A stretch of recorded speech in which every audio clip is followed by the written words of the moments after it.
Welcome, ladies and gentlemen, to our WCTV Game of the Week here at Independence High School. I'm Paul Breece, along with my sidekick, partner in crime, Doug Capella.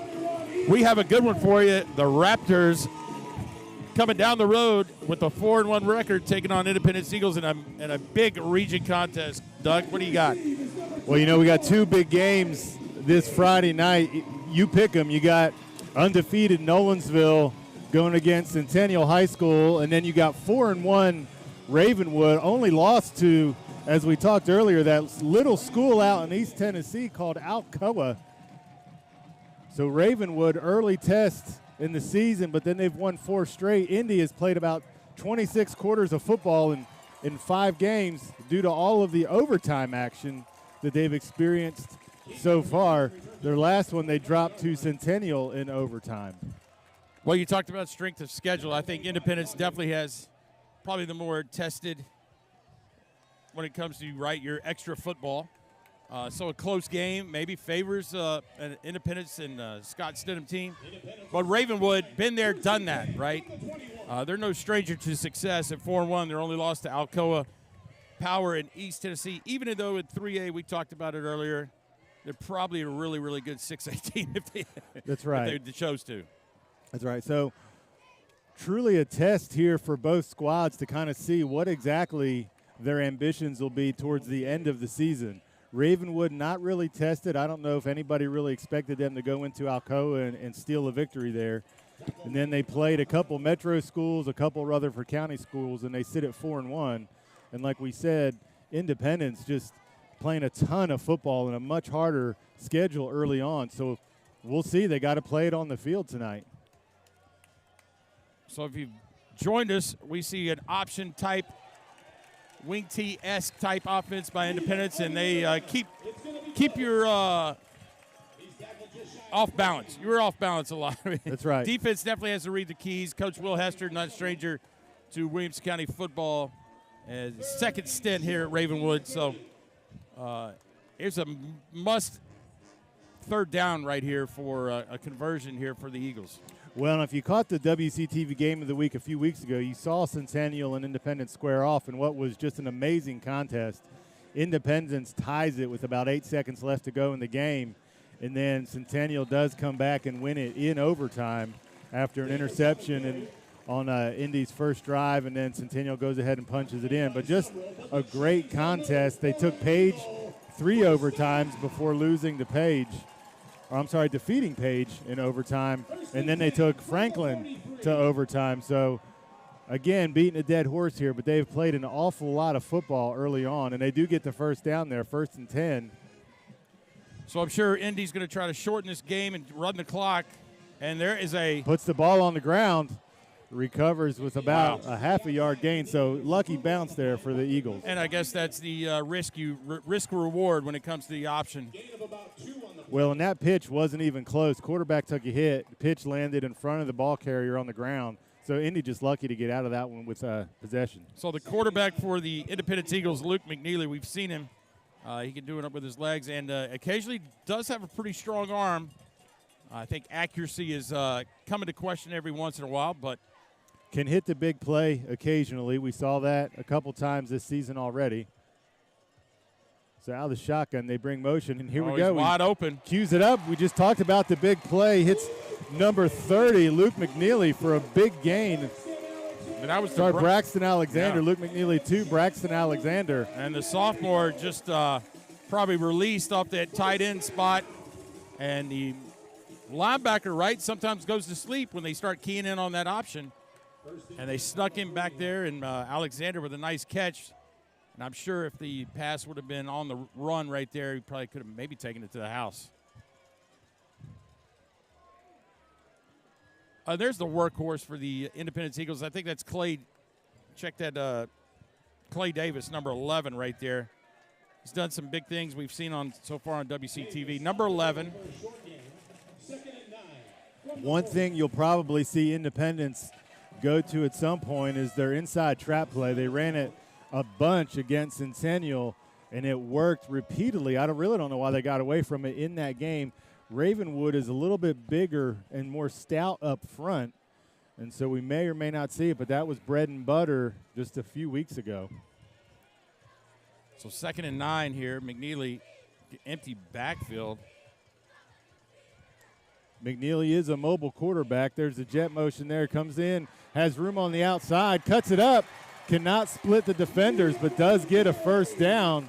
Gets about 17 on the play. Yeah, Braden Needham on the jet sweep, which is also kind of a risk reward situation. You can lose 2 pretty quick, or you can pick up a big chunk, and right there Needham got some blocking from his receivers.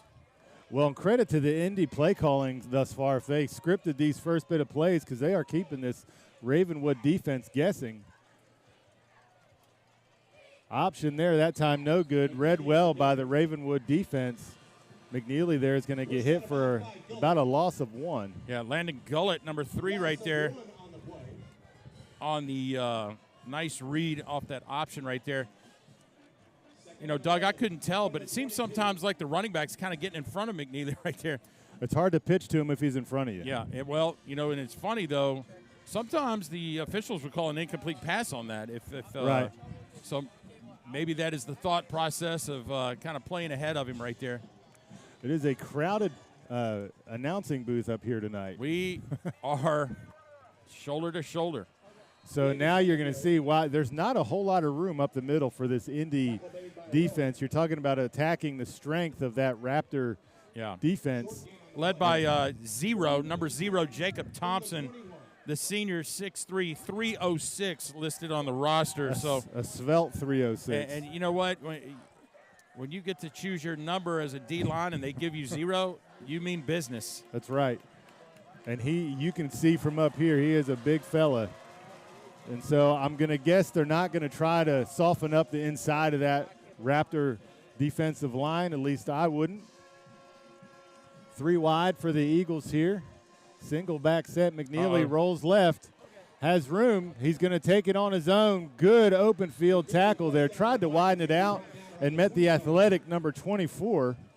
It's going to be Donovan Starr. It's going to bring up 4th and about 11. 4th and 10 from the 20.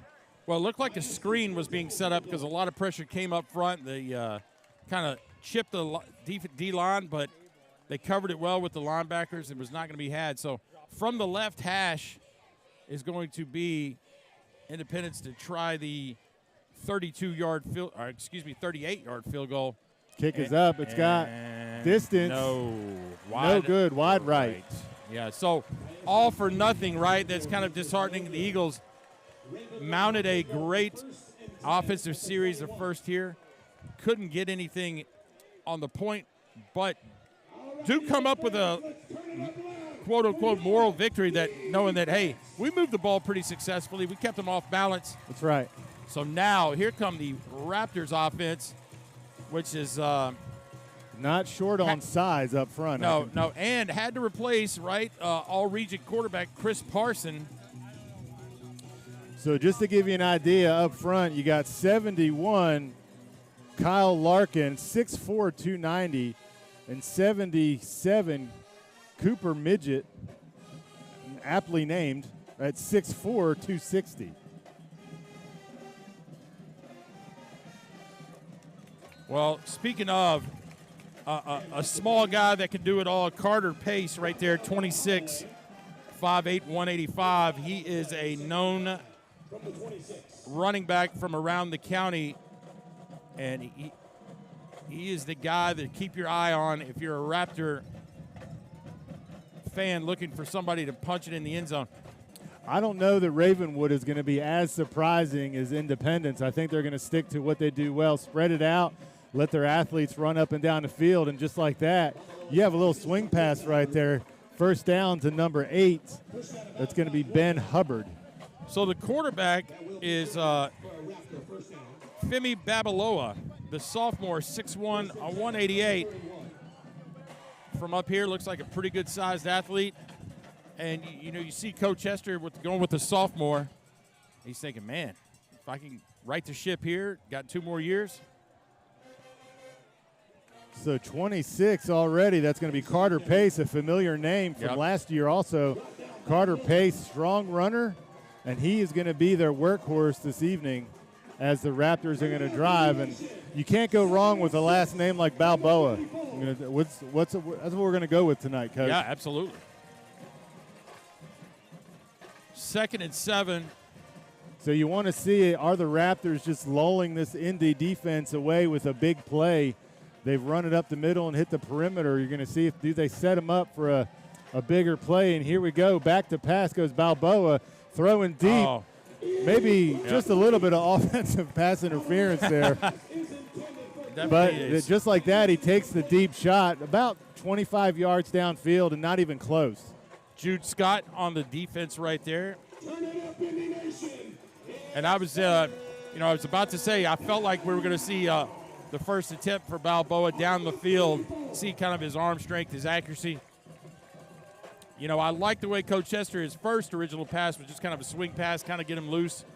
And that time tried to stretch the field. Now he's put into a 3rd and 7 situation. Well, and we'll see if they're just going to be content to give it to Pace here and see what he can get. They do. They hand it off. No, Balboa's going to throw. Oh. Has number 9 wide open. Good. Oh, might have a hold downfield. No, he doesn't call it. A little bit of jersey there, but first down Raptors. Yep. They faked me out on that one, Coach. I believe that Pace had it, but nope. Balboa keeps it, throws it to number 8. That's actually number 9, I believe. It's going to be 8. Is it at yeah, number Ben 8? Hubbard, yep. Coach. Maybe, hey, I don't think that number 9 is correct. I don't think that's a freshman down there. No, it's junior. Flanker. There's number 8 right there, Ben Hubbard. You're talking about. Hubbard ridden down by 33 on the Eagles defense. Quick tackle Reese Pickering, outside linebacker, senior. Coach, I just can't get over the size of this Raptor line. I mean, they 6'3", 6'4", 6'4".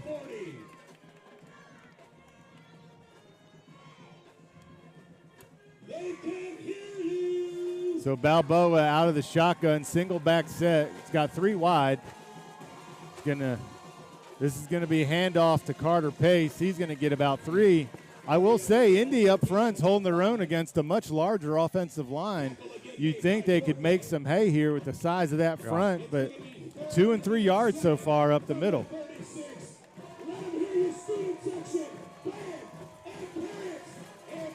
Well, it's funny. It looks like left guard is Riggs Hester, 5'11", 210, kind of hidden between the left tackle and the center. He's like a crumb. You can't even see him next to them giants out there. There's Pace to the outside. That might be to the house. Has one man to beat, and he's going to be tackled at about the 7. I just figured out why Riggs Hester's out there.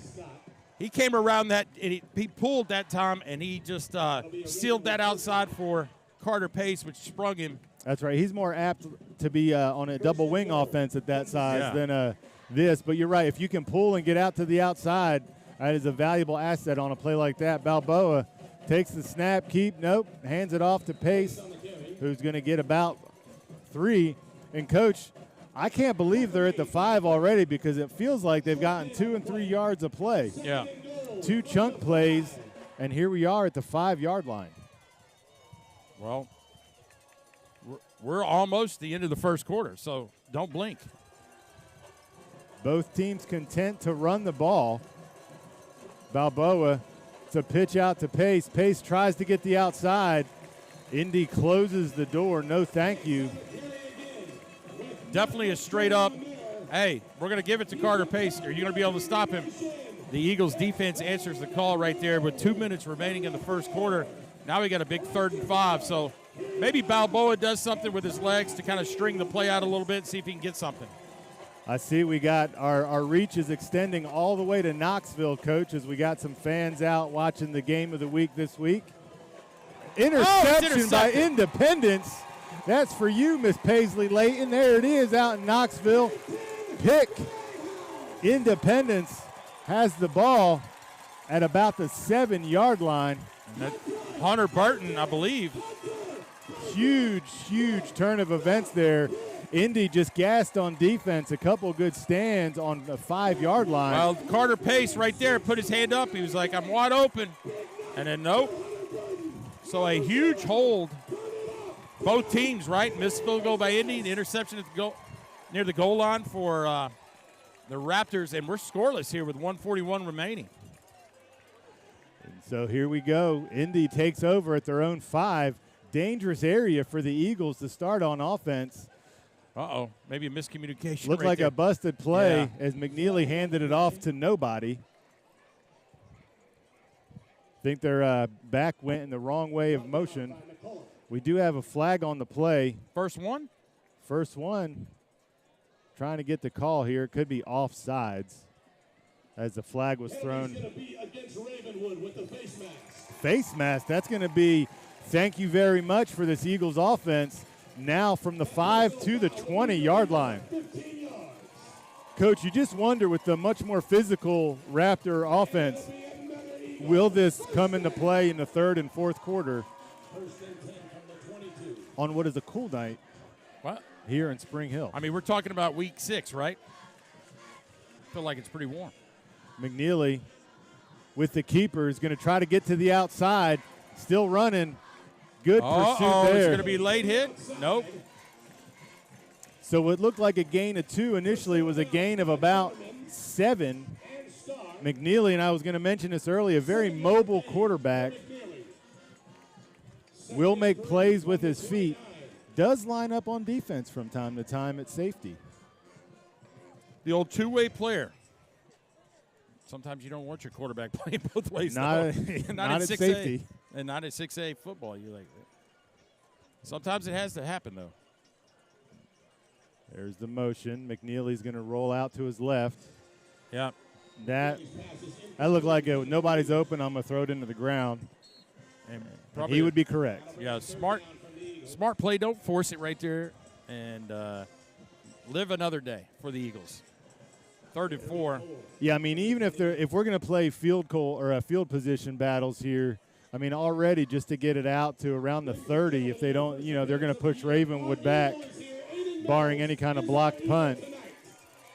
You never know, though. They could get a big play here. Remember, they went over the middle, and it was wide open on that first drive. McNeely's going to be out of the pistol. He's looking over the middle again. Oh. Ill-advised, almost picked. Yeah. McNeely's pass is incomplete. That time, the pass to the hash and just nothing there. And Lucky it was not picked. And give credit to Donovan Starr. Those D-backs want to lay the wood sometimes to those receivers, even though the pass is not even close. And he checked up and Well, and that would have been a really unfortunate play because, that would have been a first down, kept the drive alive. And this is what happens when you make a smart play. It's 4th down, and they're going to have to punt from his own 15-yard line. And that's small things like that sometimes the coaches realize that the fans are like, Ravenwood ankles at the 35. Angled punt. Fair catch called for. Oh! He's going to loose fumble, ball. and the Eagles recover. Coach Ravenwood tried to slide in and catch it like a center fielder, and it just hit the ground after he dropped. First down. So huge play. The benefit of 2 early turnovers are these Independence Eagles. Cy Longley, 86 right there. Probably should have let it bounce. Maybe he was coached. Hey, say, listen, if you could catch it because of the turf, that would save us about 10, 15 yards. To me, if you're having to slide in and catch it, you might want to just let it go. Yeah. Especially when there's 2 defenders right in your face. So field position really flops. Yeah. Eagles with motion. Handoff to number 5. Gets the corner. Has 5, 6, 8. Almost to a first down, depending on the spot. Good gain of 9 there for the Eagles. Brought down by Smitherman. There's a flag on the play. Flag on the play. What do you think? Holding? With a perimeter play like that, that's probably going to be a hold. We shall see.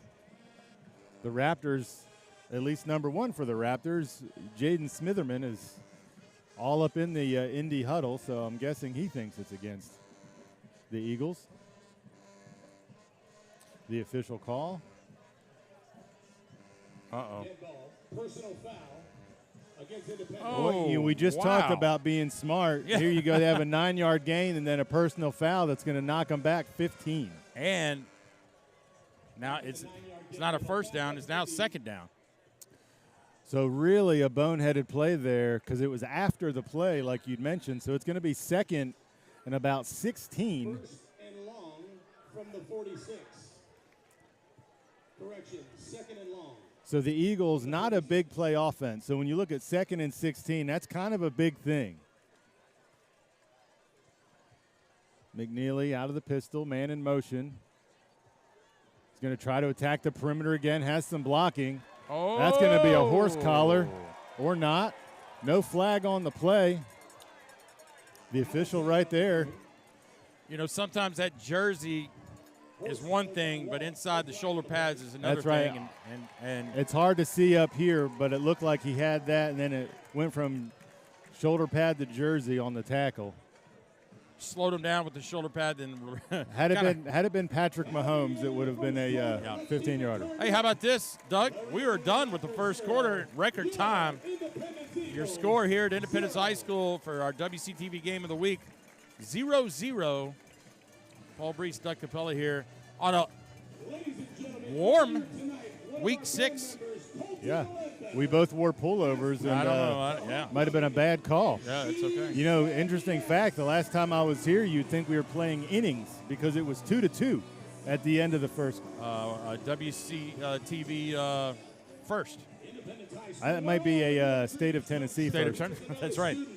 How about these? You know, you talked about these big region contests tonight. This one, of course, in what most people think is a battle for second, right? The Bruins of Brentwood, currently in the top 5 in the 6A state football polls.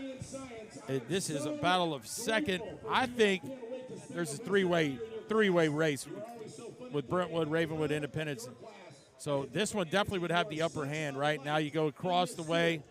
It's 6A, and the other kind of not the second tier, right? Summit and Franklin, I feel like the winner of that game is going to maybe solidify themselves for the 4th playoff spot. Well, and as you said, Franklin probably the best 0-5 team in the state, right? Yeah. I mean, you saw it. You called it last week, right? You felt like they gave Nolensville all they could handle. Nolensville was ranked, I think, 3rd in the state in 5A.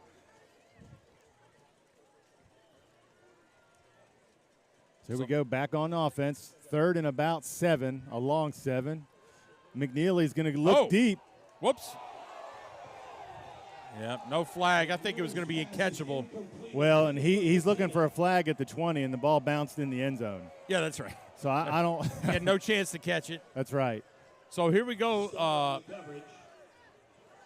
We'll see if we could pin Ravenwood deep right here is what Independence is thinking. Well, if you remember, the interception happened – and they got the ball on their own 5, punt it, fumble, recover. And so we're talking about a huge shift in field position here for the Raptors should they take over after this punt. Snap is back. It's going to be an end over end. Takes an amazing Independence bounce.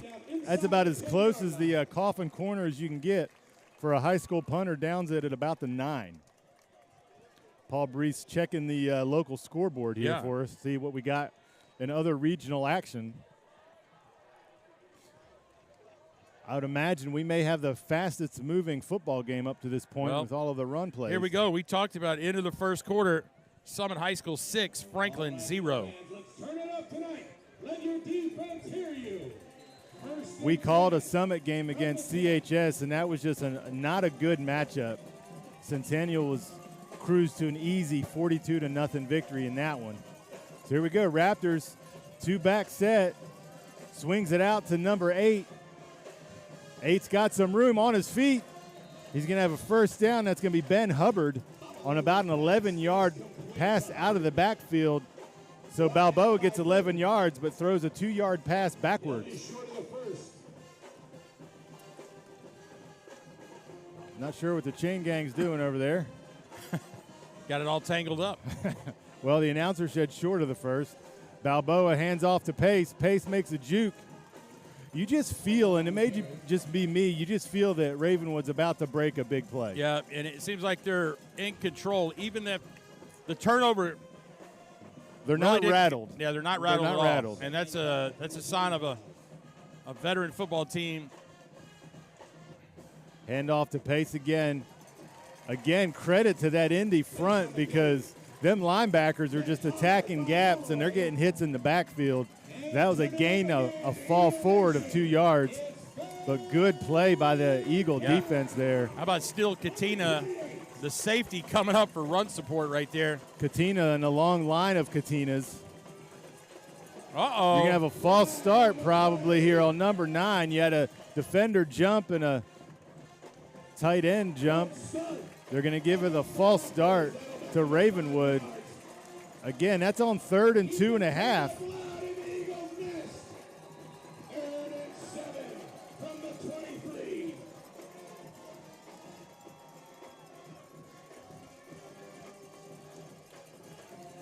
So now from 3rd and about 2 to 3rd and about 7, Balboa takes the snap, looking. Throwback. Set up the underneath screen. The problem with that was all of his blockers were downfield. So he was tackled by a whole nest of Eagles, if that's what we want to call flock. Oh, here we go. A flock, I don't know. We had the name for it last year. I can't remember. But it was about 5 of them over there. So they were not fooled on the play. And just like that, a quick 3 and out for the Raptors. And they are now going to have to punt. And Independence early on winning the battle of field position. High end-over-end punt. Got a chance if he wants to bring it. Bobbles it in the air, and he's tackled immediately that's by the Raptors. So they're going to get the ball at about the 38-yard line after the punt. Little unsure there of his hands on that punt catch as he bobbled it. But it's probably better to secure the possession of the ball there than try to run. Well, I thought I'd give you a score update. Nolensville Centennial battled perennial 5A football teams this Centennial 7, Nolensville 0. Dominic Reed doing what Dominic Reed does best. 7-yard touchdown run. That's right. And, you know, we talked about Franklin giving them all they could handle. Franklin led at the half, 22-20. And Nolensville ended up winning 34-22. Centennial had an easier game last week, and they probably got maybe some fresh bodies. Here we go. Oh, McNeely. Turns on the juice, makes a cut, has a blocker out front, hits outside, gets it to about the 29. McNeely leading the team in rushing tonight. That's probably about a 40-yard run right there. It's a good-looking run by McNeely. Had the wheels, had blocking out front, but then outran his blocking. I apologize. They marked him out at 31, but he ran down there to about the 11-yard line. That's right. Well, maybe he didn't know he was out of bounds and just kept going. Out of the pistol, you got the motion here. Handoff is going to be 11, Clay Davis. He's kind of the Carter Pace-esque back for Independence. So the Eagles say, hey, what you can do, we can do better. Gets about 8 on the play. And the Eagles, David and Goliath here with those lines, they're just attacking that big front for the Raptors. Probably not what the Raptors are used to.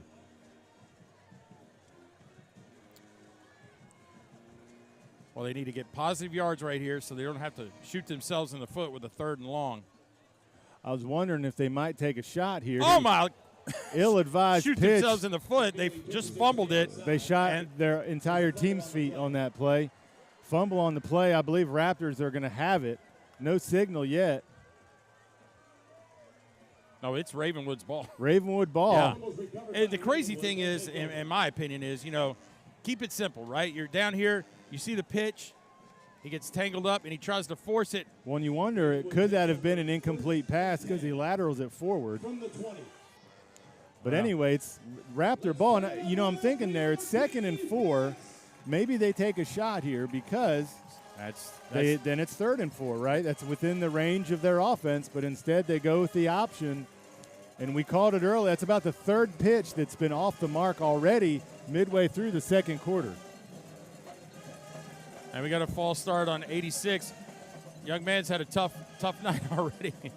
Raptors not usually undisciplined when they play football, but tonight already you had a face mask, you have 2 false starts, uncharacteristic of this Raptor team coached by Will Hester. So you got 2nd and 15.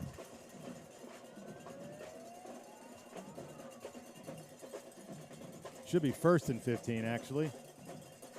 1st and 15, Balboa rolls out, throws it low. So far, Coach, scouting report on Balboa has the arm strength, but accuracy all over the place. Is he related to Joe Milton?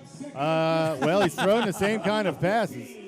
Joe Milton throws 100 yards to the sideline. Or 100 miles an hour.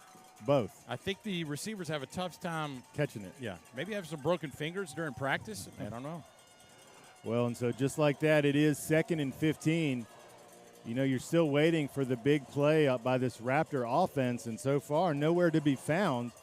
3 wide. Balboa hands it off to Pace. Pace made a man miss, does a lot of running. About 5.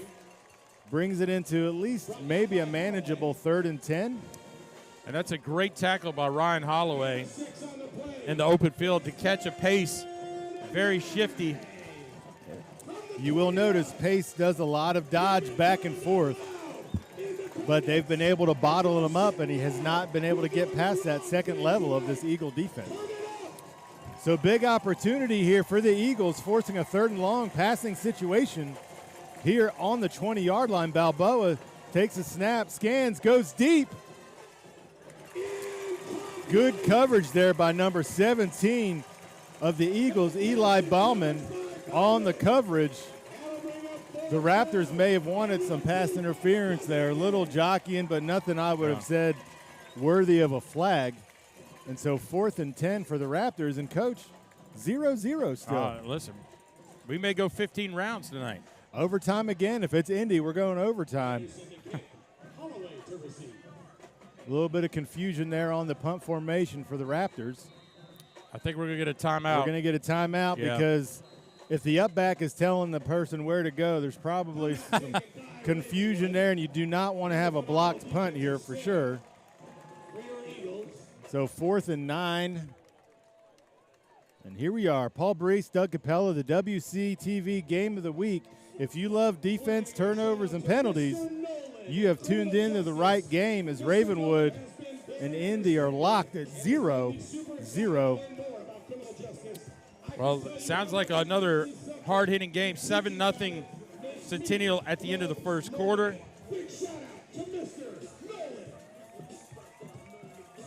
Summit was leading 6-0 at the end of the first quarter.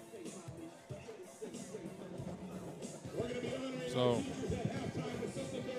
you know, these are the games, right, Doug, that you spend a little extra time on during the week preparing. So, seeing low scores right now does not surprise me at all. Because these are familiar opponents. Good punt. 2 catches it and is tagged out of bounds. So Lucas Houston on the return. Longley on the hit out of bounds. So the Eagles are going to take over at about the 40.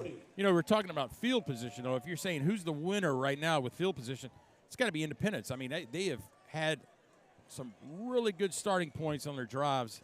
Well, and you just got to feel like, I mean, they've had the ball around the 40 on every drive they've had, and they have not been able to capitalize. Except off the interception when they were backed up. That's right. But then they got right off the bat a 15-yard penalty, moved them out to the 20. McNeely, motion. Big hole open there for number 11. That's their bread and butter, Clay Davis, Jr. And so we're probably going to see a lot of Davis, a lot of pace tonight on each offense. I mean, it looks like they're doppelgangers of each other. Well, clearly right now neither are doing what they really want to do. They're doing what they have to do. That's right. A lot of the things they're trying are not working. McNeely got 2 wide motion. Again, another. Oh, man. McNeely still going. McNeely first down. So McNeely to the fake there to Davis. The defense swallows Davis. But McNeely says, hey, I can run this thing too. First and 10 from the 45.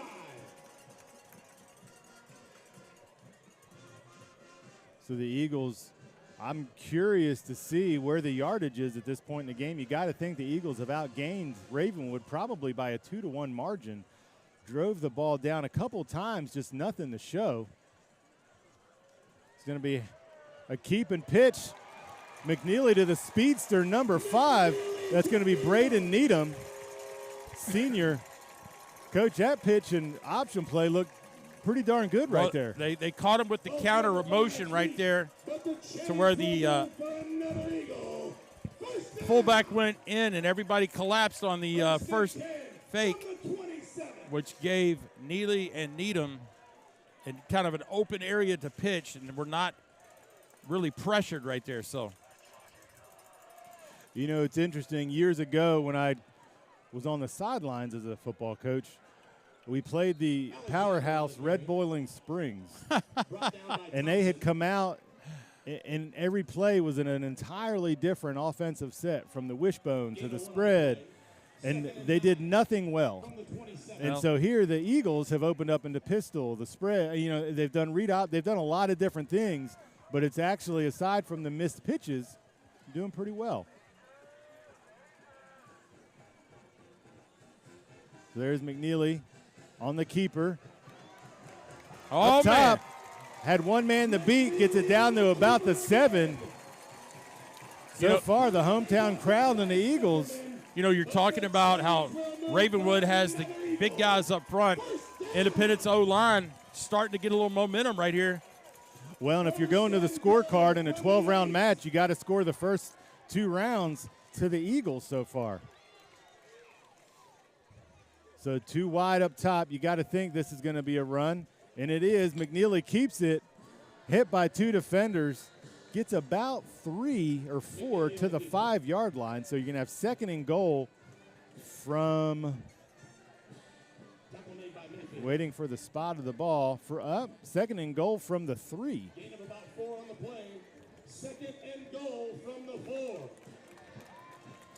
Well, can the Eagles, this would be a huge stop for the Raptors here. You got to remember the Eagles already missed 1 field goal tonight. Uh-oh. So there's the inside trap play that we talked about. The Raptors were ready, though, and held for no gain. Drake Garvin, 15, if I'm reading the number right. I mean, they just gouged Centennial on that play a couple weeks ago.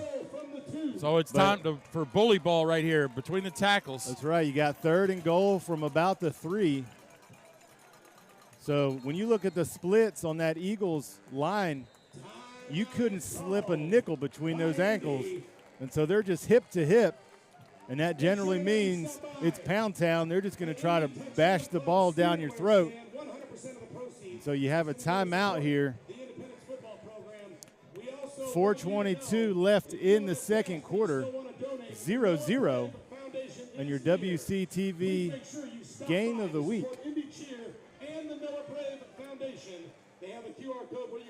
Well, we could here in the break talk about the Vols and Gators, but probably not a good idea. Yeah, I feel like they have a better chance tomorrow, Coach,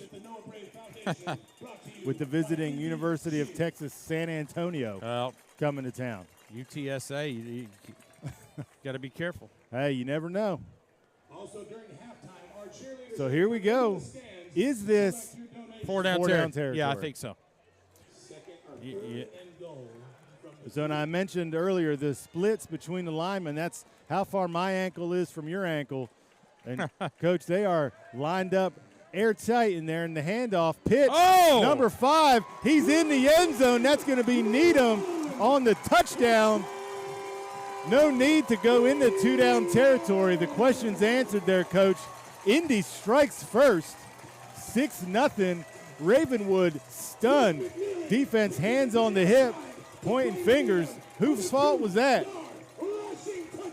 Independence offense just doing what they do. They don't change at all. No matter. A lot of misdirection, a lot of things going on. If you don't stay disciplined and stay home, as they say, you're going to get beat, and that is exactly what happened there. Those tackles crashed the A-gap right outside the center. McNeely said, thank you very much. Pitches it to Needham on the outside, and there is your score. Coach, 7-0. Here we go. Yeah, with 4:17 before halftime, 7-0. Eagles straight first on a 2-yard gain. Am I shocked by this start by Independence? I'm a little more shocked at the way that Ravenwood has not been able to really move the ball effectively. Maybe that's because we have seen Independence a few times, and this is our first opportunity to see the Raptors. Coach, we're about a biscuit from this booth collapsing, I think. This is capacity crowd up here tonight. Well, no drinks for you at halftime. No, not at all. Well, and here we go. After 2 quarters just about, we have another kickoff.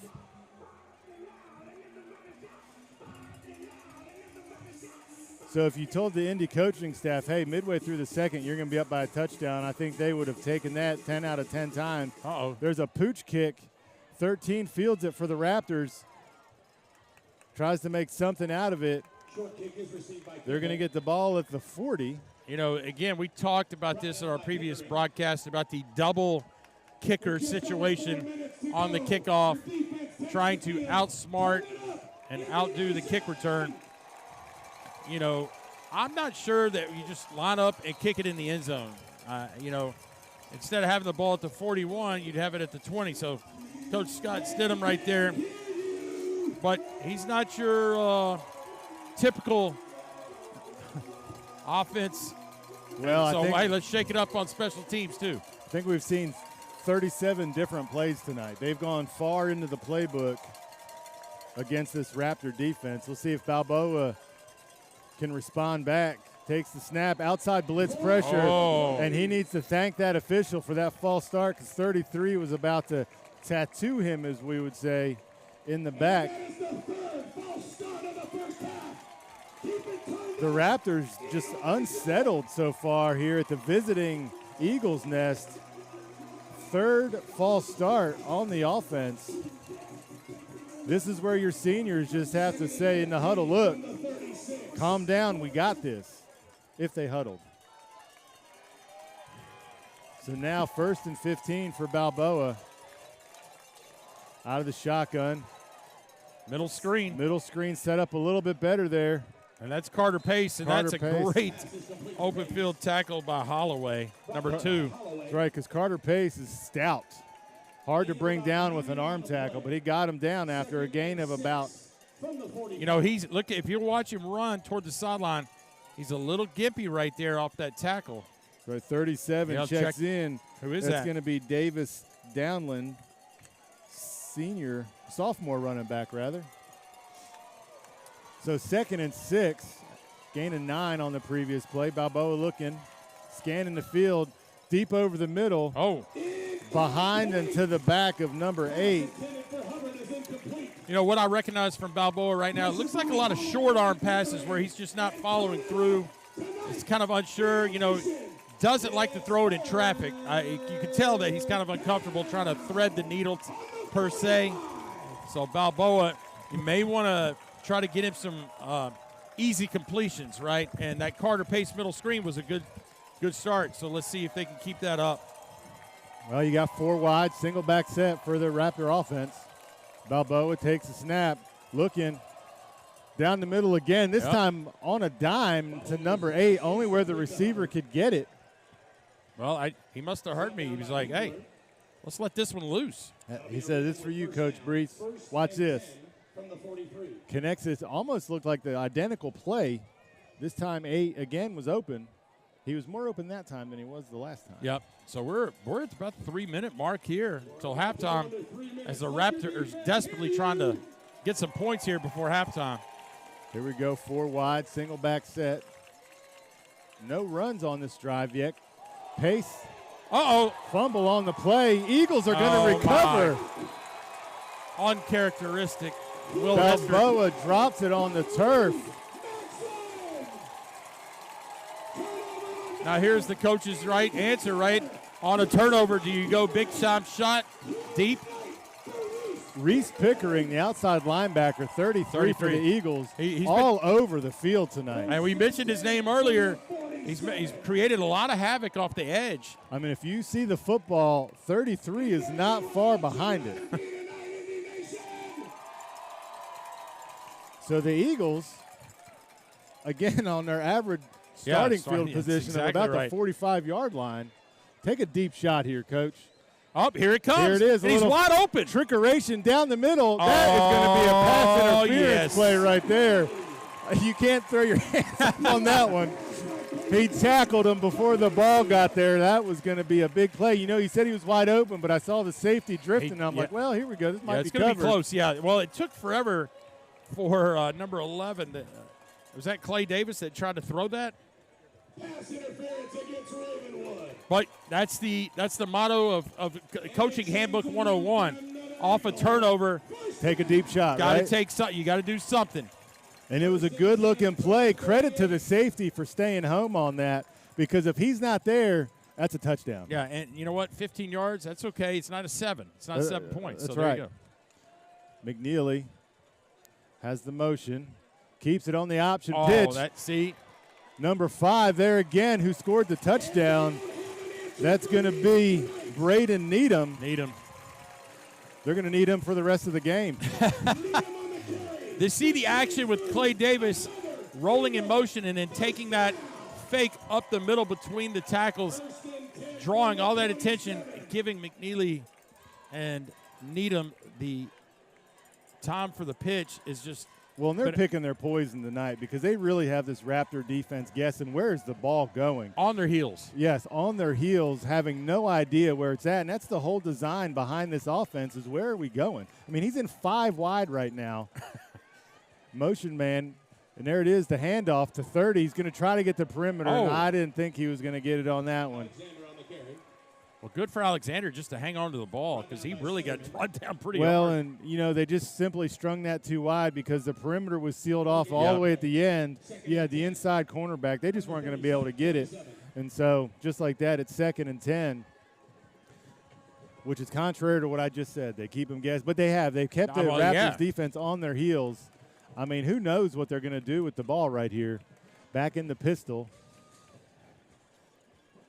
There's the motion. Handoff to 30. Swung that probably too wide and is caught midair and tackled. That's going to be a loss of 2. I think the Raptors have had just about enough. I think you may be right. You know, you talked about how deep in the playbook you go. Well, we're in week 6, and we're in a big-time game. You've turned to page 40 now in the playbook and said, hey, we're going to try some things that they haven't seen on tape. Well, and just from the few weeks ago against Centennial where it seems like they ran maybe 5 plays, flip it, you have 10. And here you got, I mean, they've really opened it up, as you said, and gone deep and put a lot of stuff out here that probably was not seen on film by the Raptor defense. McNeely back to throw, has time. 0 is not going to get there. Pass to the sideline is going to be no good. You know, that interesting, Doug. I mean, the clock's still running. You had 3rd and 12. Now you're in 4th and 12 with 37 seconds. You know, I'm not sure. Coach Stidham had 2 timeouts remaining. I'll go for it here. I'll just take a chuck in the end zone. You're not hurting anything. You got 37.8 seconds left on the clock. The Raptors have not been able to prove they have done much. Now, I don't want to go in here 7-7 on some big play, but I don't know if I punt here. Here's the deal. We just had Luke McNeely just exited, and Drake Garvin. Well, you probably have the bigger arm of the 2, maybe. He's got to have time. He's got to have time. There he goes. He's looking. Rolls out. Oh, you got to run deep. Run to the end zone, man. Really not sure what the design was right there. I don't know. I'm sitting there saying run to the end zone, but you throw long. They had 1 guy deep. Yeah, you had a lot of crossing patterns right there. And that's where, to me, you load one side and you just send them all down on go routes and throw it up. So Coach Hester's 30 seconds left. He's like, well, thank you very much. I'll take that 30 seconds. Let's see what we can do. Well, and the Raptors have just not been able to get out of their own way. They've had fumble. They've had an interception. They've had penalties, just not going their way in this first half. And the good news is those are all things you can clean up at halftime. I'm sure Coach Hester's going to give them a gentle talking to there in the locker room. But those penalties and turnovers are things you can clean up. See what we got here. Potentially a timeout. Not sure. Well, the back judge, I don't know what he's looking at. Looking at the play clock. Am I missing the play clock? I don't see one. I do not see a 30-second. So here we go. Much to do about nothing. Balboa, quick pass to the inside slot receiver. Made a couple guys miss, got a first down. That pass is going to be to number 8, Ben Hubbard, who's been, aside from pace, that has been the go-to on offense. So it took 6 seconds, Doug. Raptors back on the ball. Low snap, Balboa looking deep. A lot of air under the ball. Sails to the sideline, not even close. Second and 10, a hair over, 10 seconds left in your first half. Eagles holding on 7-0 over the visiting Ravenwood Raptors.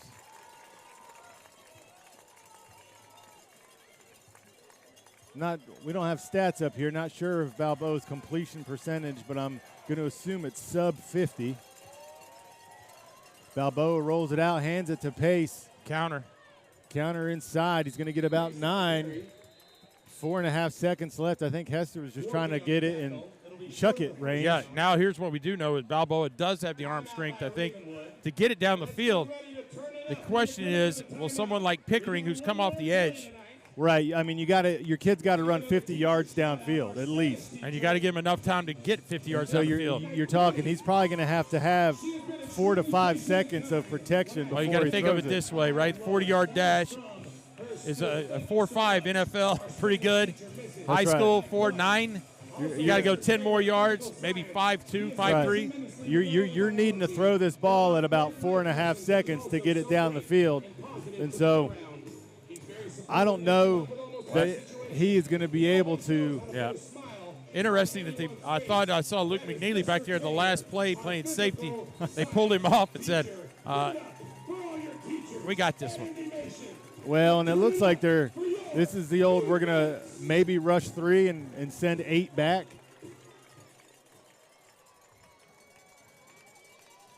You know, Carter Pace, the fastest guy for Ravenwood, I think he's up there up top. So there goes Balboa, scrambles out, throws it short. No time left. That's going to be the half. And so just like that on the 11-yard out route, Ravenwood 0, Independence 7 on your WCTV Game of the Week. I'm Doug Capella, Paul Breece. We'll be back after the half.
far bearing the kick.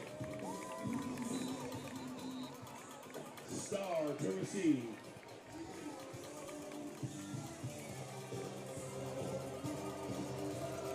Are we ready? Start. All right, here we go. Back. Second half action. I'm here with my guy, Paul Breece. Doug Capella. Kickoff's up. Just like that, mid-announcement, the ball goes up. Raptors take it out, 42-yard line, and we're back on the WCTV Game of the Week. Well, Ravenwood down, maybe to some a bit of a surprise to the host Independence Eagles. again, the two-person kickoff there, the two-kicker look, short kick. Ravenwood, great field position. You know, we talked about in the first half how Indy had fantastic field position on pretty much every drive except for one where they intercepted the ball down there inside the 5. This is Ravenwood's chance with great field position, and I think they should rely heavily on the run game here. Well, and we'll see what we got. 2 wide, 84 in motion, 2-back set. Balboa takes a snap. Flag on the play.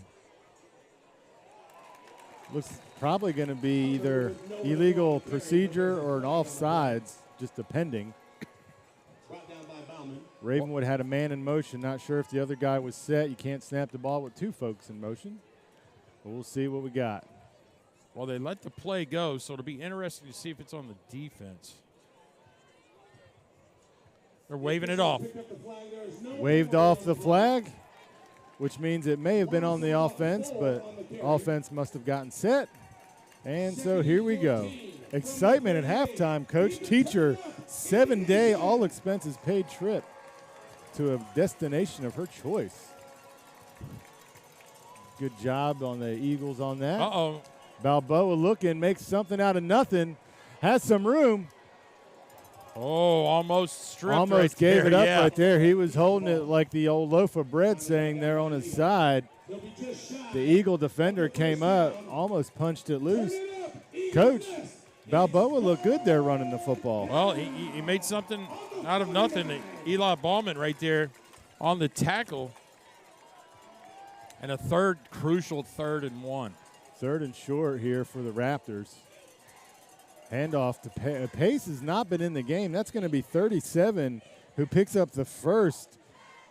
That's Davis Dowland. So where is Carter Pace? Well, he got tackled early in the first quarter on a play. Kind of got drugged down and went off limping. So we'll see if maybe there's some lingering effects of that. But Dowland on the handoff again. Oh, my. Just a sophomore. Coach, hey, Hester said, hey, you got to fill the shoes of Pace right now. And the sophomore came in doing what he can, but gets nothing there on first down. 2nd down here. Hunter Burton on the tackle. Got a full 2nd and 10 here for Balboa out of the shotgun. Takes the snap, quick looks to his right. Ball's tipped and caught. But 13 there on the catch, but runs backwards to go forwards. Yeah. Max Kimple on the catch. Hey, that's pretty good concentration on the tip because it was fluttering. Nice play by Holloway on the open field tackle right there to limit it to 1 yard. So 3rd and long here, 3rd and about 7. Call it a long 7, short 8. 4 wide. Raptors going to have a single back set. Balboa takes the snap, rolls left, scanning, sets his feet and throws way short of his receiver, and that is going to be in turnover time. Eagles are going to take over on the pick. It's about the equivalent to a short punt there. Yeah.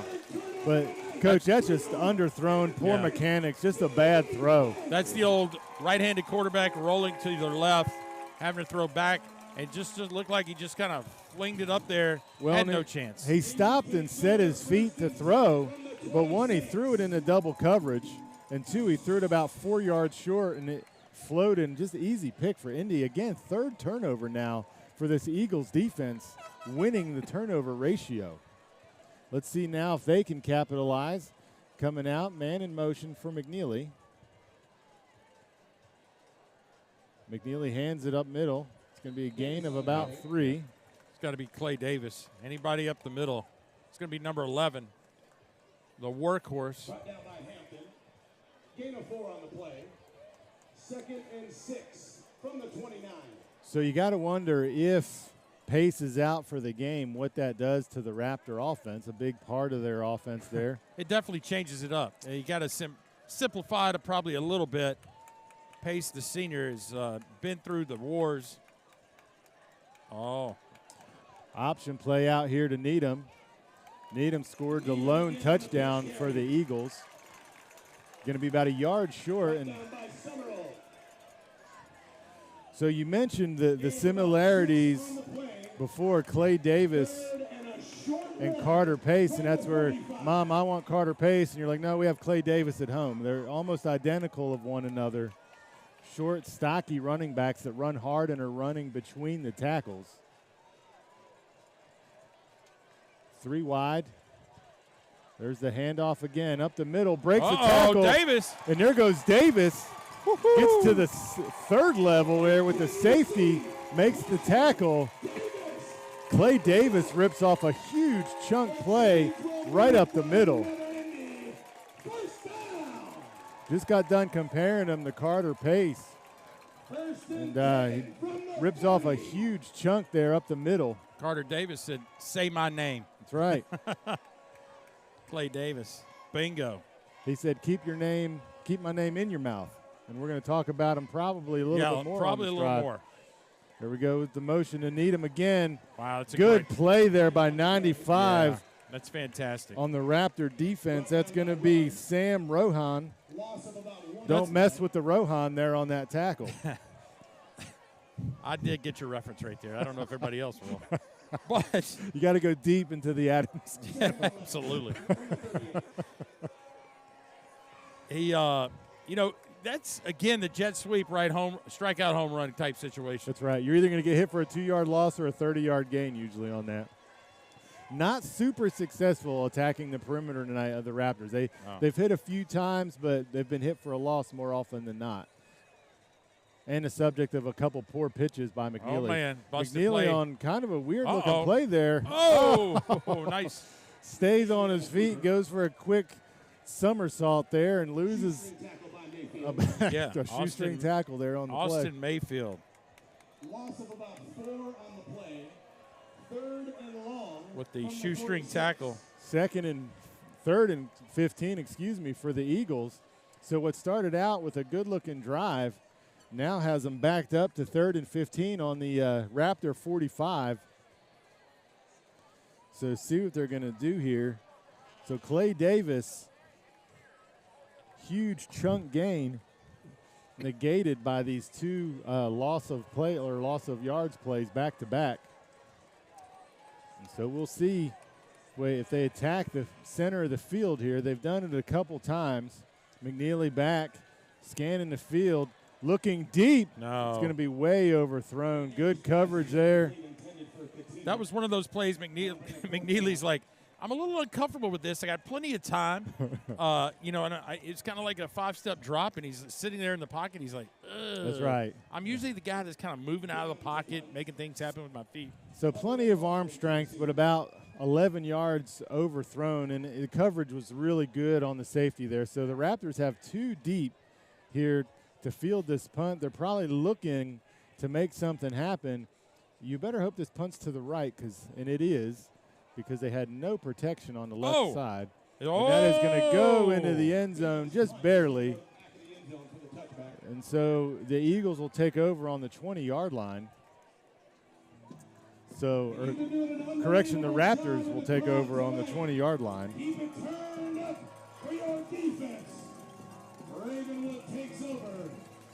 So 33, Reese Pickering leading this Eagle defense tonight out on the field, all over the ball. Let's see if he has anything in store on this drive. Still no Carter Pace sightings on the field. So they're probably going to start leaning a little bit more on Ben Hubbard, who split out to the right. A little confusion. Confusion there. Will Coach Hester have to burn a timeout right here? Hubbard in motion, and just like that, the pitch to Hubbard has some room outside, makes a few defenders miss, still on his feet, and he's going to run out of bounds. And so they ran the motion there and tossed it to Hubbard. This gain could be anywhere from 5 to 9 yards, depending on where he went out of bounds. So they're going to give him about 4.5, 5 yards on the play. And so we'll see. There was a lot of confusion before snap on that play where folks were going to set up, but Balboa got him settled. So there's the handoff to the sophomore running back, jumps forward for about 2. It's going to be Davis Dowland. So third and a short yardage situation. If you're Hester, you can't exactly feel comfortable about running it right up the middle here. There's a handoff again to Dowland, runs hard, and he's going to have the first. Forward progress, he gets ridden down hard, but forward progress will give them the first down. Dowland remains in the backfield. Raptors here in the what I would call NASCAR, right on the ball, a la Josh Heupel. Hubbard in motion. Pitch goes to Hubbard again. Saw this play earlier. Switches field. He's got a shot. This is going to be a dangerous play. Hubbard down 50 to the 40. Stiff arm out of bounds at about the 33-yard line. Not how that play was intended to go. Design. Hubbard just changed his field and put his quarterback Balboa in a precarious spot to throw a lead block as he switches fields, but gets nearly 40 yards on the play. Probably their biggest gain of the night. Yeah. On a busted play. Balboa hands it to Dowland. And met immediately. Dowland did not run to daylight on that play. No. He ran right into the teeth of that Eagle defense. Hunter Barton, 0. Says, not today. 2nd and 8 from the 31. 2 wide up top for the Raptors. Balboa out of the shotgun. Hands it to Dowland again. Oh, backside tackle. That's going to be 22. Double twos on the Eagles defense. It's going to be Justice Duarte on the tackle. Just followed that pulling guard right there. So a huge 3rd and 8. Best field position for the night aside from the interception when they got it down to the 5 for this Raptors offense, and they're staring at 3rd and we'll call it 8 from the 30-yard line. Balboa takes the snap, scanning, throws it over the middle to Hubbard. Good pass actually there by Balboa. Just hit and dropped, and the offense is not moving. Hester keeps the offense out. Would not shock me to see that play run again. So Garrett Peebler right there on the breakup. Well thrown ball, but well-timed hit by the defender. Just knocks the ball out of Hubbard's chest. And here we go. Biggest play of the night for this Raptor offense. 4th and we'll call it 7. Rolling out to his left again. And he's open.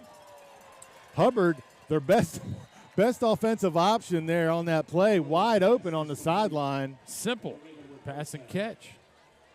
Hubbard delivers the ball, and Raptors convert on 4th and 8. Yeah.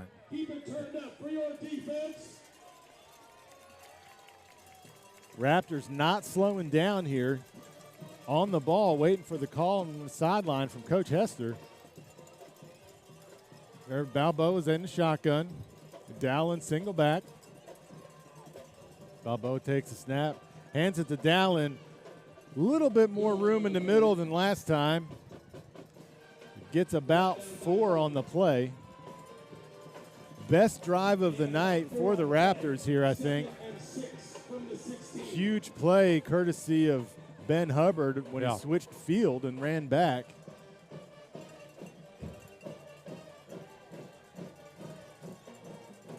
Hubbard in the shotgun. Holds on. Hands it. Hey, there he is. Pace. Carter Pace says, Coach, I'm ready. I've seen enough. Pace checks in. That's a great sign for that Raptor offense. Comes in and comes right back out. Yeah. So you got to think he's not 100%. Coach Esther says, man, I need a first down. What do I do? Carter Pace. Well, this is a Raptor territory where they need no mistakes. So first and goal. They cannot get a first down. Balboa takes off. He's going to be in the end zone. That's got to be a touchdown. Nope. Short. Official calls him down. Look good from up here. But the official right there calls him down on about the 1-inch line. Guess who just ran on the field for the Raptors? I would imagine that's going to be Carter Pace on the field. Short yardage situation here. That adrenaline gets you in the end zone. And he falls down. Loses a yard on the play. Coach, I don't know if you do that. If you're not 100%, and he just came in and fell there. Still Katina. We've said his name off defensively as well with a huge play. Third, and now they lost a couple. Looks like about on the 2.5. I mean, when you got first and goal from the 1, and now you're third and goal from the 3. Third and goal from the 3 is a lot different. Yeah, Coach Esther says, let's talk about this. Let's look at this one a little bit. Well, speaking of this field right here, Doug, on Tuesday, 2 Williamson County middle schools will battle it out for the single-A football championship. Thompson Station, the Thunder, against the Legacy Lions. 2 of the more relatively newer schools in the county. They're going to get to play on this field. And Thompson Station quickly established itself as a strong athletic program over there. And then in the AA division, the perennial power Brentwood Vikings will be taking on Mill Creek Mavericks. Old Mill Creek. And Mill Creek defeated the Vikings in the regular season. So we'll see if the Vikings get a little revenge in the championship game of the AA.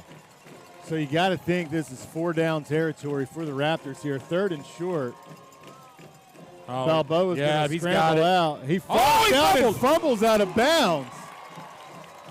Wow. Coach, he's got to thank somebody that ball squirted immediately left and not forward and out of bounds, or he had a touchback. That's exactly right.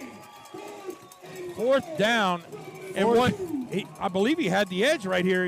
He had a man blocking. Well, the old turf monster gets him here as he slips, and the ball fumbles out of bounds. And so 2 plays in a row. There must be a puddle down there because the ball carriers, 2 consecutive plays slip and fall. And here's the play of the game for the Raptors. 4th and goal. Pace in the backfield. Pace gets the handoff, and he's going to go in. He just wheels his way into the end zone there. Touchdown Raptors. And so all the drama you could have out of a goal line drive there. And finally on 4th and short, he punches it in and brings us to a 6-7 ball game. And dare I say, we may be headed to overtime This with is unbelievable. the Independence Eagles. If this was we'll wait for the pending extra point, right? Kick is up, and it's good. So there you have it, Coach, 7-7. And that took just about everything the Ravenwood Raptors could have on offense, from busted plays where they get 30 to Carter Pace, who we're assuming is not 100%, runs it in. You have a fumble out of bounds. They had all of the breaks go in their direction on that play, or on that drive rather. And just like that, tie ball game deep into the 3rd quarter, 2 minutes and 6 seconds left. So if you're a young guy on this Eagles roster, a sophomore or a freshman, and you've played a lot of football as a youngster for this program.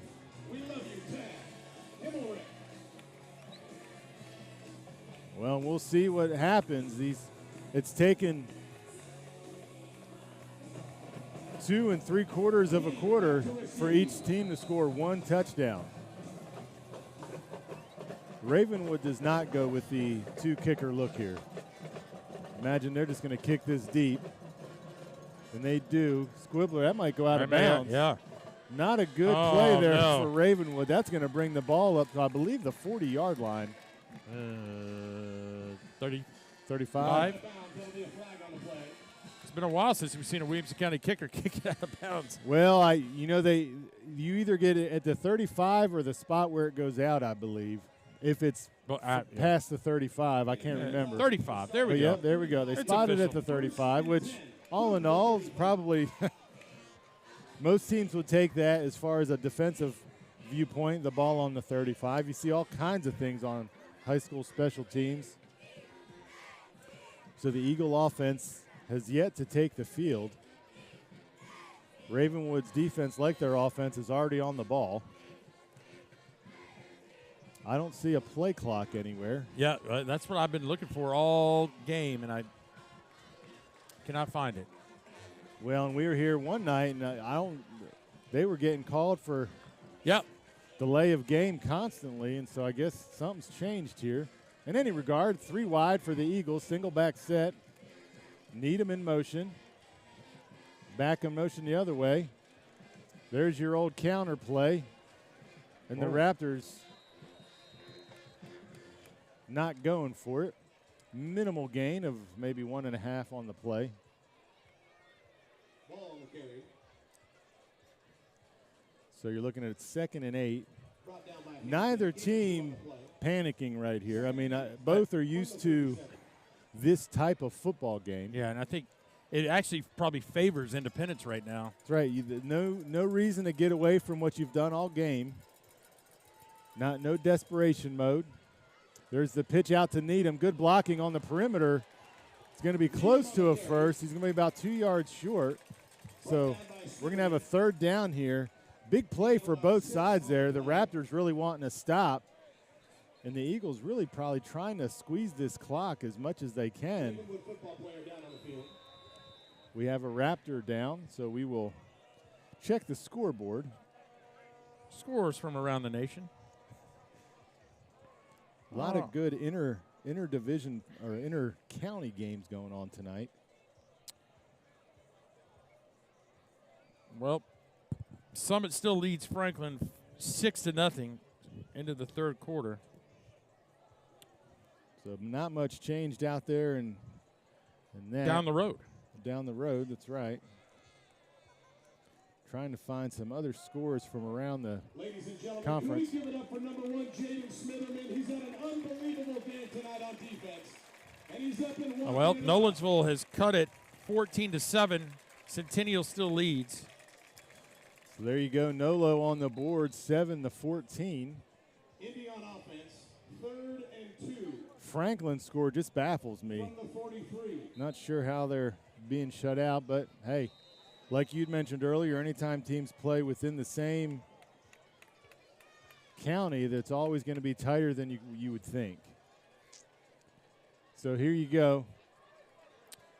3rd down and short for the Eagles. It's going to go right up the middle, and Ravenwood says, no, sir, 4th and 1. Now we're in a questionable call here. He ran into a big 7-2 in that defensive front. Eagles offense still on the field. You got to wonder if Stidham's just going to try to draw him off sides here. With a hard count. So, see what we got here. No, he snaps it. And that's going to be a 1st down. Big 11 for the Eagles. Clay Davis. Yep. Coach, they didn't even try to draw him off sides. They went on first clap there. Snapped it. Maybe caught him off guard. Yeah, I mean. Usually if you try to do that, you clap a couple times, get him to. Well, that's going to wrap it up for the 3rd quarter. I mean, what a way to end it. We're tied up at 7 here, heading to the 4th quarter. Hey, if you're watching us on WCTV on the live YouTube stream, hey, text your friends, text your family. This one's going to be a dandy. Yeah, here we are going into the 4th quarter, locked at 7. Ravenwood and Independence. I do want to tell you this. You may or may not know this already. Nolensville scored against Centennial to make it 14-7. 89-yard touchdown reception, Caleb Farr. Do you know that gentleman? Sounds familiar. Okay, 89-yard touchdown, Caleb Farr. Well, I'm going to guess that Dad Shane Farr, your local State Farm agent, he's going to be pretty ecstatic about that one. Are you related to any of them? He may be a brother-in-law. Okay. Hey, now Doug is now just checking his phone. Let's see. What did I miss? So good for Nolensville to cut it. We also want to give a shout out to the PTSO sponsor at Mojo Taco Spirit Night. A special thank you to Mojo. Huge first down as the Eagles just are barely into the Raptor territory. First and 10 from the 49. So here we go, swapping field sides at the 50. His knee in motion. Here comes the He's going to get the ball. He has a little, well, I didn't really know how to call that, Coach, because he ran out of room, then found some room, then ran out of room and found some room. Gain of 7 for Needham on the play.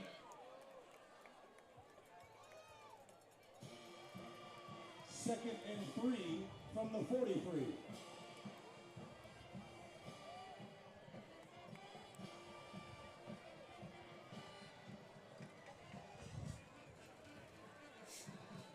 Here we go, second and about 3. Oh, and I tell you what. Oh, my gosh. Oh, McNeely catches his own pass. McNeely has it batted back to him, and he runs all the way to the 11-yard line, a la Marcus Mariota in the playoffs. And McNeely, and a 30. He's like, hey, Hubbard, if you're going to have a busted play and turn the field, watch this. Yeah. Oh, and there we go. The announcer stole my thunder with the Mariota. Man, you're way call. ahead of him. Come You're on, way guys. ahead of him, Doug. Come on. Listen to WCTV. Come we'll on. tell you. Yeah, we're breaking news over here. All right, here we go.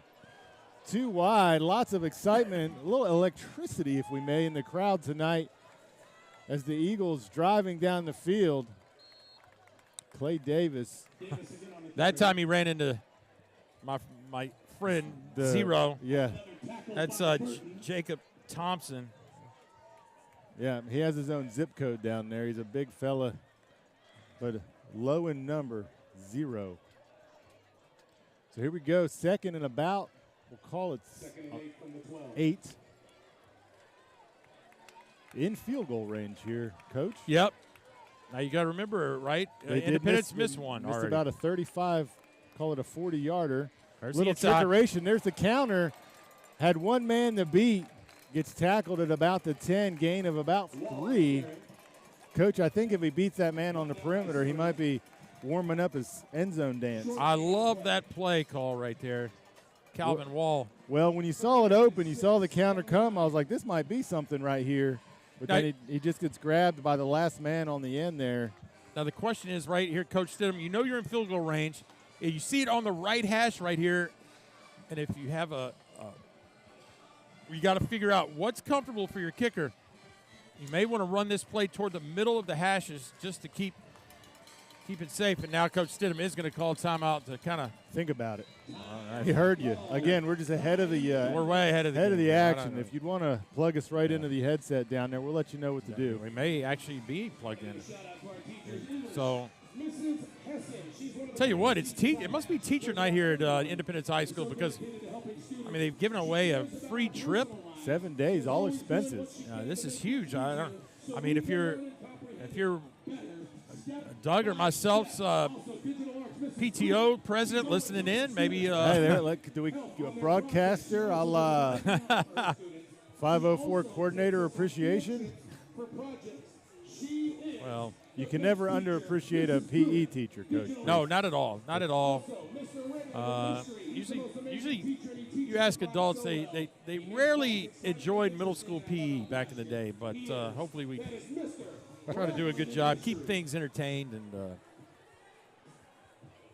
we're not climbing ropes and never a dull moment in Paul Breece's gym with Coach on the microphone. Got to keep them honest. Here we go. Big down for the Eagles, potentially one of the bigger plays of the game. You got third and about 4. heading in on the 9-yard line, motion to Needham. There's the handoff. Oh, They're going to go with Needham. He's got the first. Yes. Probably not a bad thing for Independence not to punch it in. That's right. They can run a few more plays here and drain that clock. Listen, I'm not a gambling man, wink, but I think we all know. I think Clay Davis may be the guy that's going to be the recipient of these next 1 play, 2 plays, 3 plays, whether they get a stop or not. 11 is going to be your guy. This is where you don't even call in a play. You just say, give it to Clay. Yeah. No, it's going to be McNeely, and he throws a stiff arm, throws another arm, and the turf monster strikes again. Goodness gracious, Coach, the turf monster. It's his second time he's shown up, though, right? Balboa earlier had trouble. That's right. On the prior drive, you had 2 slips and falls. Carter Pace was the first to fall victim. Then Balboa, the play later, falls victim. And now McNeely stretches it wide. 2 beautiful stiff arms, and then the turf monster gets him. But like you said, probably not a bad thing. Ooh. There's Clay Davis, hit hard. And that's probably should have been the first play. Now you're in a 3rd down and inside of the 1. Well, and we just hit the 8-minute mark here in the 4th quarter. Yeah. So, I mean, you're not going to run this down under a minute on this drive, so they're going to have to really think about what they want to do here. I think you got to go north and south. I don't think you got to get. You know, honestly, if I'm the Eagles and I don't score on this play, I'm probably going to kick a field goal based off of how my defense has played for the first 3+ quarters. Yeah. And there it is. I don't think. Oh, he's way in. Yeah. There it is. Touchdown. They drag him back out of the end zone, but he was already a yard in. Officials made that a little more dramatic than it needed to be. He was standing in the end zone, and the call still hadn't come in. But there you have it. Is that a nail in the coffin for this Raptor team who all of a sudden finds themselves down 6 in the 4th quarter?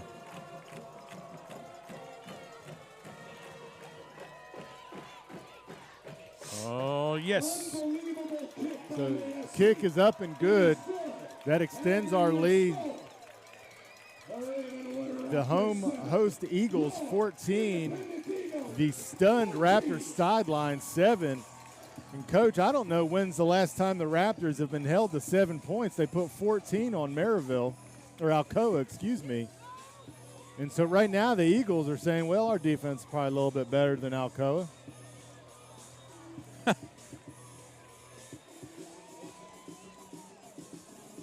Taking it easy on the cheer squad down there doing push-ups. Only up to 14 so far tonight. I think I could go down there and join them for that. I still think the Centennial student section are the cheer squad leaders. I don't know if you have done a Centennial home game, but they have a bench press that they put down there, and they do a bench press for every point scored. And it definitely got harder with the game of the week we had when they scored about 35. Well, even 35 push-ups, I might have to tag out of that one. All right, so here we go. The 2-kicker formation. And there's the pooch kick. Now that one's going to hit the ground. Number 2 for the Raptors, looking for some space. Dangerous with the football, swings it over his head. Well, you got to realize something, Doug. Coach Stidham must have a lot of trust in his kickoff team to really have, because your 2 kickers are going to be the last ones down the field. Now you're sacrificing a man on coverage. Yeah. But with them kicking it short every time, you know, I think that they can expect the kickers to stay in that location and stay home and prevent anything from going deep. But I've never seen anything like it with the 2-kicker formation. Well, so here we go. Again, plenty of time on the clock. Ravenwood doesn't have to do anything outrageous. Sends Hubbard in motion. Balboa keeps it. Shifty on his feet. Gets about 3. I'm surprised it took Hester this long to turn him loose. He's definitely got some speed. But as we've seen before, the turf monster has gotten him a couple times. And what we realize now is that Carter Pace is not going to come in until he's really needed. So if they get it down to about the 2-yard line down there. Yeah, or a 4th down in certain situations. That's right. So the back remains Davis Dallin. Hubbard goes in motion. Balboa out of the shotgun. Quick pass to Hubbard. Hubbard's going to go out, see where he spots him. Yep. So it's going to be 3rd and about 3. Nothing guaranteed here. Both Not at teams all. have struggled in short yardage situations. So 3rd and a long 3 for the Raptors. I think they're at a spot on the field where they're probably not going to punt it. I mean, the clock at 6 minutes and 40 seconds, we're almost to the end. And we're not in panic mode yet, but we're in like, hey. Well, I'm guessing they'll see what they get here if they get the first good. So Dallin Yep. is going to pick it up with the assist of a couple down linemen pushing and gets about 13 on the play. Probably Dallin's longest run of the night. He gets about 3 and runs into the teeth of that defense. It's a good, strong run. Some confusion on the offense here. Receivers telling each other where to go. Coach Hester's going to use a timeout. Which is now he's down to 1 left. I don't know if there's going to be a lot of strategy discussed in this timeout because all 4 receivers pointing to each other on where to go. Meanwhile, none of them look like they were in the right place. So 6:17, Raptors a little bit of a sense of urgency here, but again, not having to get away from their game plan. Well, on let's talk about this, Doug. Centennial holding on to that 14-7 lead over Nolensville heading into the 4th quarter. And I just picked it up down here. Summit 13, Franklin Admirals 0, which is a shocker because the Admirals have the capability of putting points on the board. That's right. You just got to wonder if maybe somebody got hurt or something out there in Franklin. You're exactly right. So here you go. Hubbard in motion again. The focal point now. Dallin with the handoff. Wow. Big room there. What a hole. He's going to get about 8, and all of a sudden, I said maybe later in the game that big line would wear out that Indy defense, and Dallin all of a sudden, lots of room to run down there. That offensive line feeling good. Just under 6 minutes to play, and Ravenwood driving in command of this offense is Balboa. Hubbard in motion again.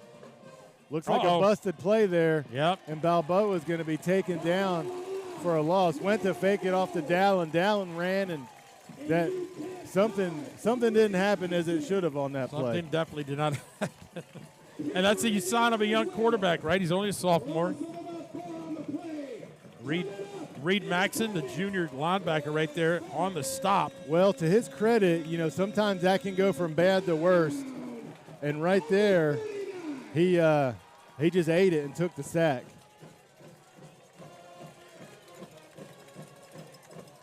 So 3rd and about 5. You got 3 wide, single back set. Balboa sends Hubbard in motion. Fakes the handoff, throws it out to Hubbard. He's going to be close. Flag on the play. And here's what I'm thinking. An ineligible receiver downfield. One of those offensive linemen was way out in front. We'll see right here.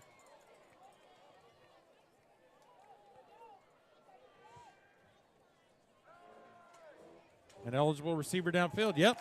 Well, you can only get a yard deep on those plays, and so on that, it happened so quick, it's actually kind of surprising. They sent Hubbard in motion, faked the handoff, and threw it right to him. But in that time, one of the heavies got downfield. Yeah, but they've been dragging this last series. They've been really making a good push down the field. So that is a huge penalty. I think you're still in 4-down territory, maybe. Well, that's right. Ravenwood has already burned 2 timeouts, so they're only stuck with 1 left. 2 timeouts because they were confused, and so wasted timeouts maybe costing them here in the game. So Balboa scanning the field, looking for it all. Has Hubbard. Oh, my goodness. Connects on the dot to Hubbard on the 5-yard line. What a pass, Coach. And the key to that whole thing was the 5 guys up front. Balboa, plenty of time, not pressured at all, set his feet, slung it down there, and that's what a quarterback needs to build that confidence up. And look who is in the game. Big Oh, 2-6. yeah. The goal, all of a sudden, the goal line back. But Hubbard, huge part of the offense, and steps up as Pace has been sidelined. But Pace checks back in. Balboa from the 5. Hands it to Pace, and he's in the end zone just like that. Wow. Ravenwood makes it easy work of that drive right down the field. Now you got to wonder if Pace has two good wheels. What has he got going on? I mean, that guy's on. Well, he's run better as of late than he did earlier in the game. And, Coach, I just think that big line is wearing down that defense. I think you're exactly right. I mean, even Dallin running 7-8 yards a chunk on that drive. And here we go, the all-important extra point to even the score. Snaps back, kick is up, Oh! It's blocked. It's blocked. The Eagles blocked the extra point. Oh, my. Steele Katina on the block of the extra point. Coach, the Eagles alive, so tired of overtime. Katina just takes it over and blocks the extra point. That is a huge special teams play on the Eagles. And that's not Steele Katina, that's Blaze Katina. Blaze Katina. Number 43, the sophomore. Correction, Blaze Katina on the block. Well, the hands team is coming in.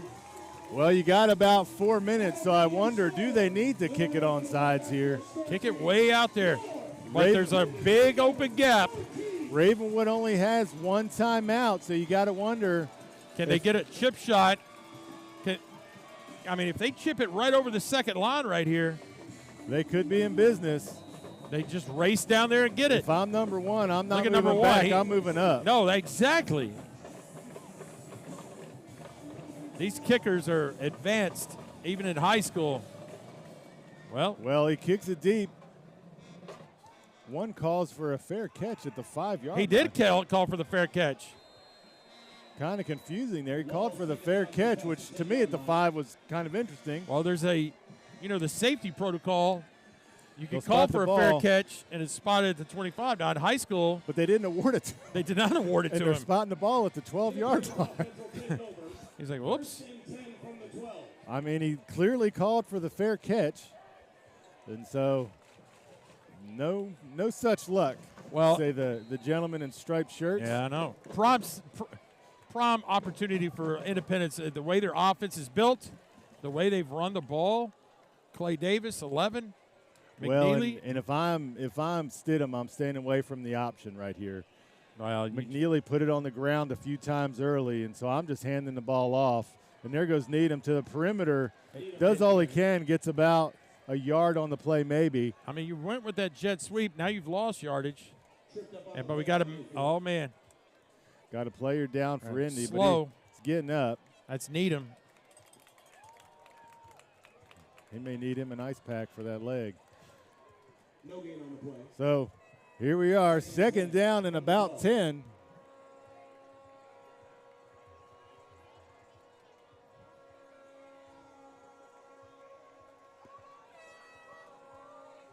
Waiting for the call to come in. Just clock management here. They're going to let this run down, huddling up. This is where you snap it with about 3 seconds left. Give you a little grace period there on the clock. 3:30 left in the game. There's motion. Handoff. Changes direction on the field. Ravenwood got him this time. He's going to lose big yardage on the play. And, Coach, Indy has to be careful here. It is now 3rd and about 16 after that play. Guess who has not touched the ball this drive? Clay Davis. That is correct. They went with Needham in motion and then gave it to number 30 there, Alexander. Braxton Alexander, the sophomore, and he was slung down. And, Coach, they're staring at 3rd and 16. A bad place to be. On their own 5-yard line. Ravenwood, I'm sure, has a kicker that can kick 40 yards. And so you got to be careful here. If you're Independence, you got to get some kind of yards, but you cannot turn the ball over here I'm thinking screen pass, something along those lines. Well, Coach Stidham's calling the timeout. So 2:37 left.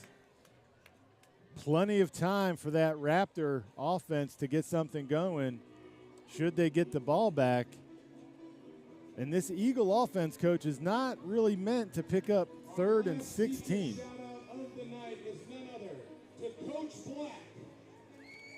So we'll see after the timeout what they decide to do. If I'm coach, I'm probably going to run the ball here. The Raptors have one timeout left. Well, we got a score update 20 seconds ago. The Franklin Admirals finally on the board with 10:51 remaining in the game. 13-7, Summit leads. There you go. And the only other show in town that we've been checking on, Centennial Nolensville. We'll get that update when it comes. But last checked, Centennial up 14-7. Well, we got a big play right here, Doug. Well, and it looks like, again, those linemen are tight together, so that to me is probably going to be a run. There you go. It's going to be McNeely on the keeper, has some blocking on the outside. He's going to get it out to about the 10, which is really all they really needed to do, get him away from the end zone, keep that clock running. But Coach Hester realized now it's 4th down. He's going to use that last timeout. And 2:26 is a lifetime. It is. It is, and so you got 4th and 10. I'm going to go ahead and say they're not going to go for it here. You know, I think, you know, if we look back, right, kickoff, the phantom fair catch that was not awarded, stuck down there at the 12-yard line instead of, you know, possibly getting the ball at the 20. That's right. I still think that's a pretty important play. If we go back and somehow this game comes down to a field goal opportunity by the Raptors to pull this off. Well, and what the Raptors don't have time to do is run the ball down the field. They're going to have to get some chunk plays here, barring a massive punt return on here. I'm sure the Raptors are going to probably come after this kick.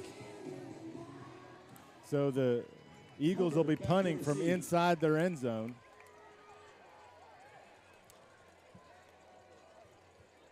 Things you're going to want to watch here. Good snap. Yep. The safety doesn't makes you score update. Nolensville just tied Centennial 14-14. It's a Masca. So there you go. Plenty Snap of time. kick is up, floats in the air, and it's caught by Hubbard. In Independence territory. Coach Hubbard caught the ball with his entire body. There is no way he was letting that hit the ground. And so now the Raptors are going to take over on the 45-yard line. Coach, with these Williamson County schools, they may already be in field goal range. I mean, these kickers are getting coached by professional kickers, NFL kickers. And so here you go, 45-yard line, 2:20 on the clock. We'll see what the strategy is. Balboa, keep in mind, has put it on the ground a couple times already. Hubbard in motion. Quick pitch to Hubbard. He's going to go to the sideline after a gain of about 5. And he runs out of bounds.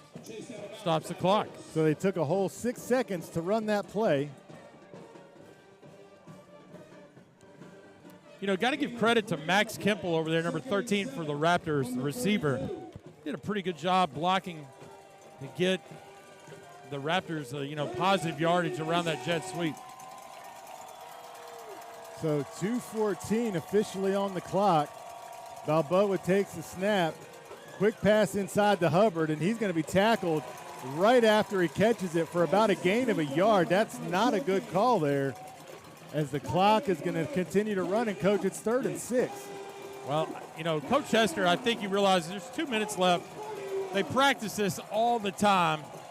There's no need to panic. Well, and you can see Hester throwing in the signals. So Balboa up. Crowd's loud, so crowd noise may be coming into a factor here for this Raptor offense. Balboa looking, design quarterback run. Oh, they got it. He's not going to get it. He's going to be tackled, Coach. It's going to be 4th and about 2.5. Blaze Katina right there. Blaze Katina coming up big. Coach, when they had the designed run, I was thinking, oh, he's got it. And he gets wrapped up quickly. Here's our ball game. This is ball game right here, 4th and 3 for the Raptors. Young quarterback here, sophomore. Yep. Controlling the offense. Can't get a delay of game. Balboa for the game. Throws it across the middle. Hubbard, Mr. Reliable, catches it. Coach, they're right in the middle, in field goal range. 56 seconds remaining. Clock is stopped. Yeah, they got to move the chains. Now the clock's going to run. Clock's rolling. And I think they're in pretty good shape.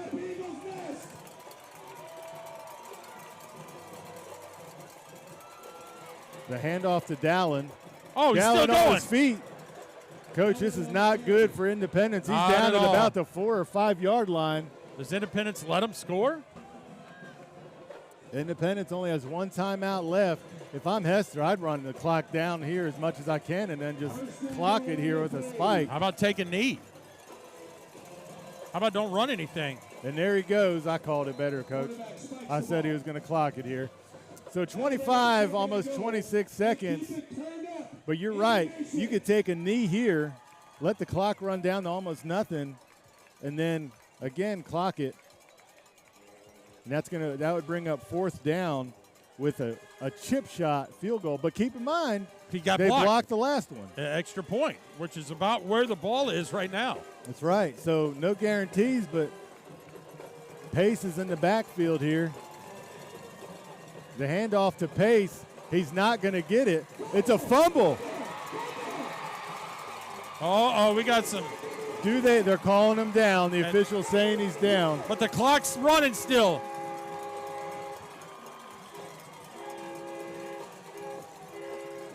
He strikes the ball. So credit to the officials there to organize what was chaos for a minute, get the ball set. Quickly, the official was on top of it. Initially, they said see it right fumble. here. He was down on the ground. He basically just took the ball out and said. So here it is, 6.2 left in the game. Ravenwood with a 15-yard, 21-yard field goal attempt. And there they ice the kicker. The ice. Icing the kicker. So there's the final timeout. You can't take them with you, and in this game they didn't. Both teams used their full complement of timeouts. And so Coach Stidham makes them think about this here. It's going to be about a 21-yard try. And, of course, as we mentioned, they blocked an extra point.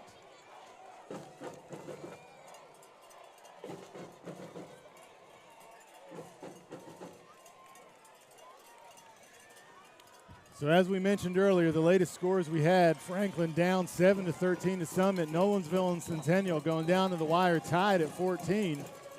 We'll check those scores here in a minute. So here we go for the ball game.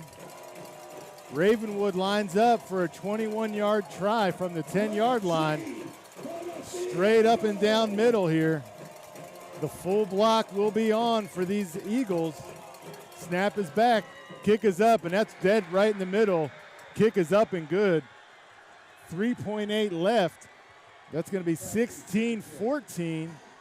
So for the moment, the Raptors come storming back in the 4th to take the lead, and the Independence crowd just stunned. It just never seemed like a panic by the Raptors at all. No. Well, and to his credit, Balboa, being a young player, he came up with some calm, big throws, yeah. A huge dart to Hubbard down the middle, split the safety. And, Coach, the defenses for both sides have been pretty solid tonight. And so huge strike down the middle got him to the 5-yard line. And, I mean, and let's face it, if you put a Raptor kicker on the 10-yard line, 11 out of 10 times they're going to hit that. He got it one blocked. But that's just easy money for a kicker from Ravenwood. Well, and that blocked extra point was probably one of the better things that could have happened to Ravenwood That they really made sure they focused right there on making sure They had had to block. stay hungry right there, Yeah. right? And they had to get down the field to where they could get sometimes in you get range. lazy, right, as the extra point team. You're like, he's 100% for the year. We really don't have to do anything. And Well, then let's see if we see something out of the Boston College playbook here. So it's going to be a pooch kick. So where's Kevin Dyson when you need him? you better get rid of it. And he's going to be That's too tackled, late. and that's the game. Coach, another good game of the week Wow. here. WCTV, Ravenwood spoils the home crowd here with your final on a last-second field goal. Ravenwood 16, Independence 14. Independence will drop to 3-3. Ravenwood will improve to 5-1. Everybody, I'm Doug Capella, Paul Breece. We're going to sign off. Have a good weekend, folks.